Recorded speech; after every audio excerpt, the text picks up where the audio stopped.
Hello friends, good evening. ఈ video యొక్క ఉద్దేశం ఏంటంటే ఫ్యామిలీ అంటే ఏంటండి? అమ్మ, నాన్న, పిల్లల కోసమే కదా. యాజ్ ఎ పేరెంట్స్గా మనం ఎంతోగానో కష్టపడుతూ ఉంటాం. మనకున్న బిజీ లైఫ్లో వాళ్ళతో అంతో ఇంతో సమయాన్ని కేటాయిస్తున్నామా? వాళ్ళ యొక్క చిన్న చిన్న ఆనందాలను కూడా కోల్పోతున్నాం. వాళ్ళు చేసే చిన్న చిన్న అల్లర్లు కూడా మనకున్న బిజీ లైఫ్ వల్ల ప్రెజర్గా ఫీల్ అవుతున్నాం తప్ప వాటిని హ్యాపీగా యాక్సెప్ట్ చేయట్లేదు. కానీ వీక్ మొత్తంలో కూడా 6 days అంతా కూడా మనం కష్టపడినా ఒక్కరోజు అయితే వస్తుంది, అదే వీకెండ్. ఆ వీకెండ్ టైంలో అంతో ఇంతో సమయాన్ని పిల్లలతో గడిపామనుకోండి, ఆ రోజంతా కూడా మనం పడిన కష్టమంతా ఆ ఒక్క క్షణంలో తీరిపోతుంది. మళ్ళీ మరుసటి రోజుకి రీఫ్రెష్ మైండ్తో స్టార్ట్ చేయొచ్చు వర్క్ కదా. మీరు కూడా ఒకసారి ఒక ప్రయత్నం చేయండి. పిల్లలతో అదే పనిగా ప్రత్యేకంగా గడపాల్సిన అవసరం లేదు.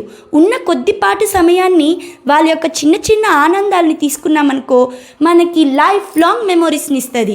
ఇలాంటి మెమొరీస్ క్రియేట్ చేసుకున్నామనుకో, రేపు వాళ్ళు కొంచెం పెద్దయ్యాక మా పేరెంట్స్ ఇలా మాతో ఎంతో హ్యాపీగా గడిపారు కదా అని చెప్పి వాళ్ళే ఆ మెమొరీస్నన్నీ గుర్తు చేసుకొని హ్యాపీగా ఉంటారు. మీరే చెప్పండి, వచ్చేటప్పుడు ఏం తీసుకురాం, వెళ్ళేటప్పుడు ఏం తీసుకెళ్ళాం. ఇలాంటి మెమొరీస్ క్రియేట్ చేసుకుంటేనే కదా ఏదైనా గుర్తుండేది. ఫ్యామిలీ కోసమే కదా ఎంత కష్టమైన నష్టమైన భరించాల్సింది.